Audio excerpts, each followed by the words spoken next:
Hello दोस्तों, स्वागत है आपका यूट्यूब परिवार में। अपने कर रहे हैं दिल्ली पुलिस कांस्टेबल 2025 की तैयारी। साथियों, इस वीडियो में अपने टोटल 15 क्वेश्चन करेंगे। आपके कितने प्रश्न सही होते हैं अंत में कमेंट करके आप जरूर बताइएगा। अगर चैनल पे नए हो तो सब्सक्राइब कर लीजिए, ज़्यादा से ज़्यादा शेयर कीजिए। अपने कर रहे हैं एडवांस मैथ के क्वेश्चन आज कुछ। एक धन का आयतन एक घन का आयतन पृष्ठ के क्षेत्रफल के समान है तो भुजा की लंबाई क्या होगी। इसमें थोड़ा सा अपने फॉर्मूले पे बात कर लेते हैं। अब घन का आयतन क्या होता है?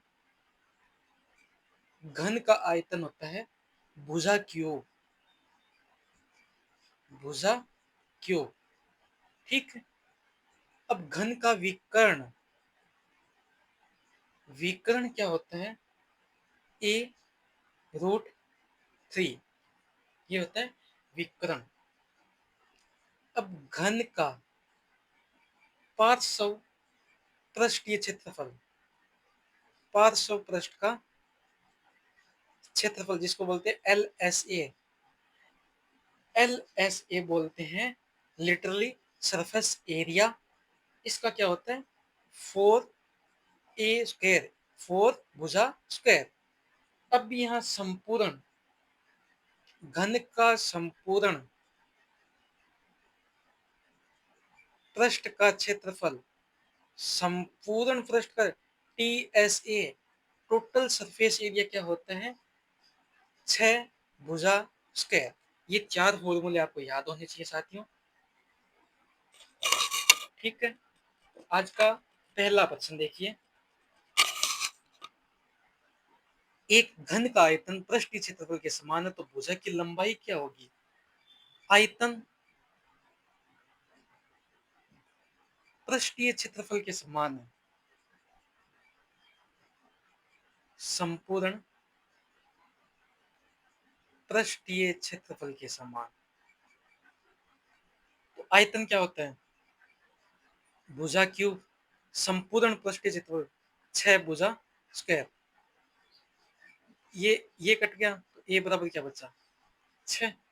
तो राइट ऑप्शन। बस इतना सा इजी सवाल है साथियों। प्रश्न नंबर 2।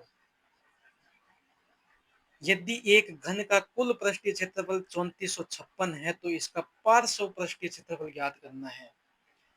मतलब कुल पृष्ठीय क्षेत्रफल,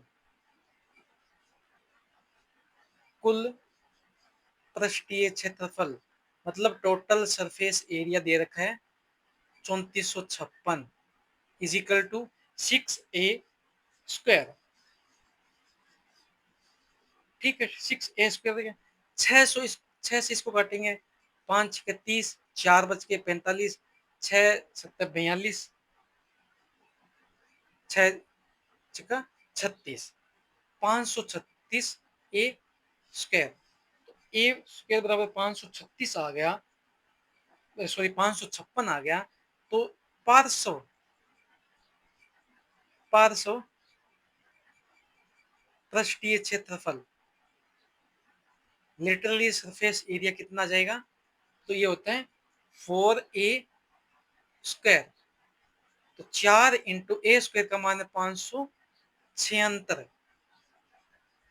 तो इसको मल्टीप्लाई, 6 24, 2 28, 2 30, 3 20 और 3 कितने हो गए? 23। 2304 सेमी स्क्वायर। तो इसका राइट ऑप्शन क्या हो जाएगा? ये बी। प्रश्न नंबर 3। 3 सेमी, 4 सेमी, 5 सेमी भुजा वाले तीन ठोस घनों को पिघलाकर एक नया ठोस घन बनाया जाता है।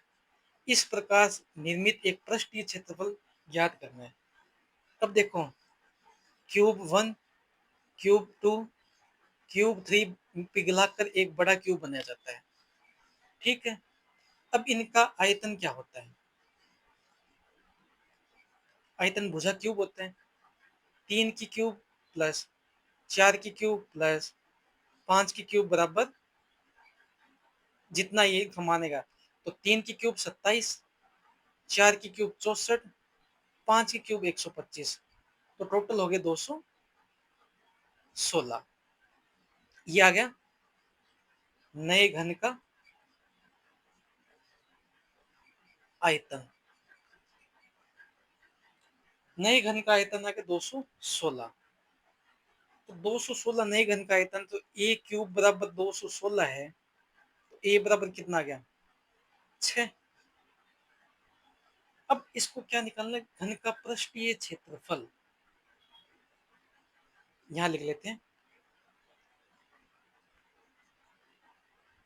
पृष्ठीय क्षेत्रफल, मतलब लिटरली सरफेस एरिया निकालना है, तो उसका फॉर्मूला होता है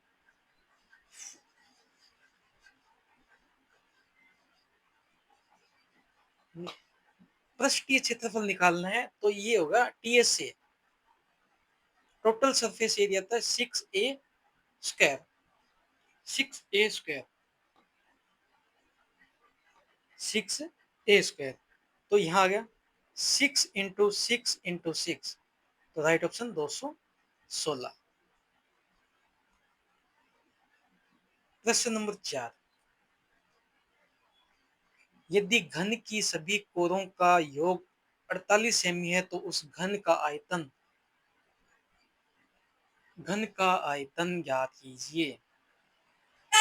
योग 48 सेमी, तो 12a बराबर 48 दे रखा है, तो a बराबर कितना आ गया 4। पूछा क्या आयतन, आयतन क्या होता है भुजा क्यूब। 4 चौके 16, 16 चौके 64, राइट ऑप्शन सी। प्रश्न नंबर 5, 3 ठोस धातु के घन जिनकी भुजाएं 2 सेमी, 12 सेमी, 16 सेमी है, उन्हें पिघलाया जाता है, एक ही घन में डाला जाता है। इस प्रकार प्राप्त घन की भुजा की लंबाई ज्ञात करनी है। जिससे अपने किया था 3 नंबर प्रश्न, सेम वैसे ही है ये। क्यूब 1, क्यूब 2, क्यूब 3 मिलाकर पिघलाकर एक नया क्यूब बन जाता है। 2 क्यूब 12 की क्यूब प्लस 16 की क्यूब बराबर नया घन का आयतन। 2 की क्यूब 8, 12 की क्यूब 1728 और 16 की क्यूब होते 4096। तो ये टोटल हो गया 5832। ये आ गया नए घन का आयतन। नए घन का आयतन ये होगा ए क्यूब बराबर 5832। तो ए बराबर कितना आ गया 18। अब 18 कैसे हुआ, तो इसको मल्टीप्लाई करो आप। 18 × 18, 18 × 18 × 18, 3 बार मल्टीप्लाई करेंगे तो यह आएगा 5832। प्रश्न नंबर 6, कोर एज ए 3 बराबर घन एक पंक्ति के आसन के रूप में रखे इस प्रकार निर्मित नए घनाभ का संपूर्ण पृष्ठ क्षेत्रफल। अब यहाँ बात कर लेते घनाभ की। घनाभ, घनाभ का आयतन क्या होता है, आयतन होता है लंबाई इंटू चौड़ाई इंटू ऊंचाई, LBH। लंबाई इंटू चौड़ाई इंटू ऊंचाई। यहां बात कर लेते हैं अब घनाभ के विकर्ण की। विकर्ण क्या होता है, लंबाई की स्क्वायर प्लस चौड़ाई स्क्वायर प्लस ऊंचाई स्क्वायर। अब यह है पार्श्व पृष्ठीय क्षेत्रफल, LSA। लिटरली सरफेस एरिया क्या होता है 2 इंटू लंबाई प्लस चौड़ाई ऊंचाई। ठीक है। अब यहाँ संपूर्ण पृष्ठीय क्षेत्रफल,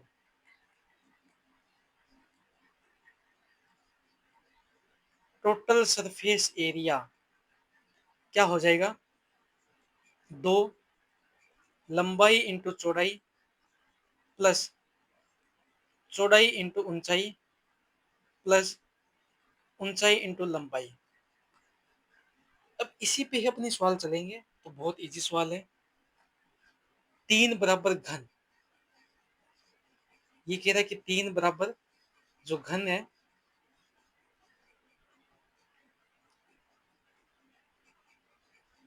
ऐसे करके ये 3 बराबर घन दे दिए उसने।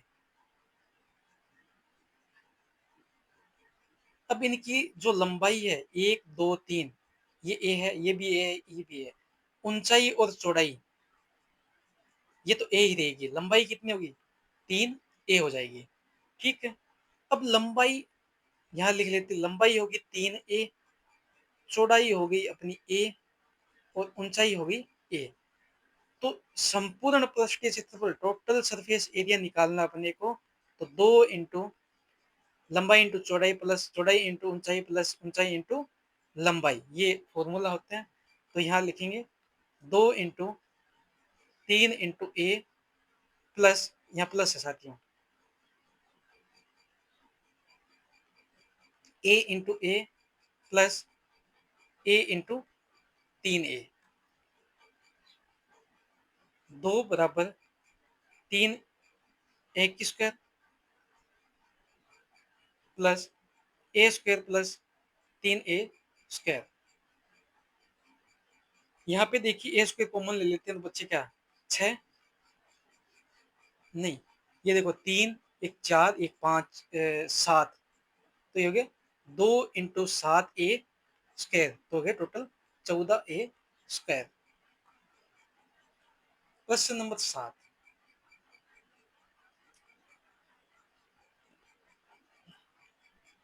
एक कलम की अधिकतम लंबाई ज्ञात कीजिए जिसकी 6 सेमी, 4 सेमी, 2 सेमी विमाओं के घनाभाकार बक्से में रखा जाता है।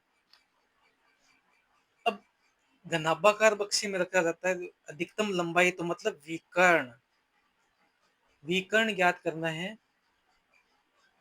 तो L square plus B square plus H square, लंबाई प्लस चौड़ाई प्लस ऊंचाई। ठीक है। अब यहाँ देख लीजिए, 6 की स्क्वायर प्लस 4 की स्क्वायर प्लस 2 की स्क्वायर,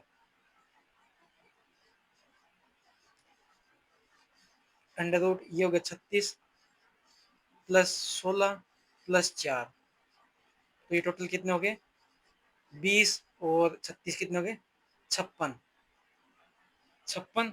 तो अब इस 56 को तोड़ते हैं, 2 इंटू 2 इंटू 14, 14 चौके 56, 2 बाहर आ गया रूट 14, राइट ऑप्शन 2 रूट 14। प्रश्न नंबर 8, 8 सेंटीमीटर 6 सेंटीमीटर 22.5 सेंटीमीटर की दीवार बनाने के लिए 32 सेंटीमीटर 11.25 सेंटीमीटर 6 सेंटीमीटर के माप वाली कितनी ईंटों की आवश्यकता है। अब यहाँ देखिए, यहाँ सेंटीमीटर में दे रखा है, ये मीटर में आ गया, इसी को सेंटीमीटर में बदल लेते हैं अपने। तो सेंटीमीटर में बदलने के लिए क्या करना पड़ेगा, 100 से मल्टीप्लाई कर देंगे। आपको पता है कि 1 मीटर बराबर होता है 100 सेमी। ठीक है, 100 सेमी होता है।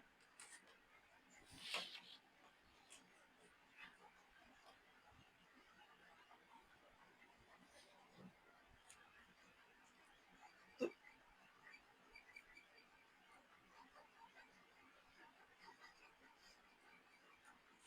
100 सेमी होता है 1 मीटर में। तो यहाँ पे क्या होगा कि 8, यहाँ पे इंटो की संख्या निकालनी है, तो इंटो की संख्या बराबर, यहाँ पे दीवार का आयतन, दीवार का आयतन बटा एक ईंट का आयतन, दीवार का आयतन बटा एक ईंट का। दीवार का आयतन कितना है 8 मीटर, तो ये 800 सेंटीमीटर, फिर हो गया 600 सेंटीमीटर इंटू 22.5 सेंटीमीटर ऑलरेडी है। एक ईंट का आयतन 32 centimetre into 11.5 centimetre into 6 centimetre. ठीक है। अब इसको काटते हैं अपने, देखो जैसे कट रहा है वैसे वैसे इजी तरीके से काट देते हैं। 32 को काट दिया 16 से, 2 से काटा इसको, 16 बार गया। फिर यहाँ पे काट काट देते हैं अपने इसको, इसको कट किया 11, ये जाएगा 2 बार, 2 से ये कट हो गया 16 बार। ठीक है। अब बचा क्या, 16 से इसको काट दो, 16 पंजे 80, यहाँ बच गए 50, 6 से ये काट दो, यहाँ बच गए 100। तो 100 इंटू 50 कितने आ गए, 5000। 5000 इंट, राइट ऑप्शन ए हो जाएगा। प्रश्न नंबर 9 देखिए, 9 नंबर प्रश्न क्या कह रहा है। एक होल 14 मीटर लंबा और 11 मीटर चौड़ा, फर्श और छत के क्षेत्रफलों का योग चार दीवारों के क्षेत्रफल के योग के बराबर है, तो होल का आयतन। अब पहले यहाँ देखो फर्श का क्षेत्रफल, फर्श का क्षेत्रफल, इसमें ऊंचाई तो होगी नहीं, लंबाई चौड़ाई होगी फर्श में, लंबाई इंटू चौड़ाई, ठीक है। 14 इंटू 11 कितने हो गए, 154। ये सेम है, छत का क्षेत्रफल 14 इंटू 11 कितने हो गए, 154। ये दोनों मिला के कितने हो गए, 308। चार दीवारों का क्षेत्रफल आ गया, चारों दीवारों का क्षेत्रफल 308। तो अपनी क्या होगा, दो लंबाई प्लस चौड़ाई इंटू ऊंचाई बराबर 308। 2 इंटू लंबाई प्लस चौड़ाई कितनी, 14 प्लस 11 इंटू एच बराबर 308। एच बराबर 308, ये कितने हो गए, 25। 25 इंटू 2, 2 से इसको कट किया तो ये आ गया 1 5 4 154। 154/25, एच बराबर आ गया 154/25।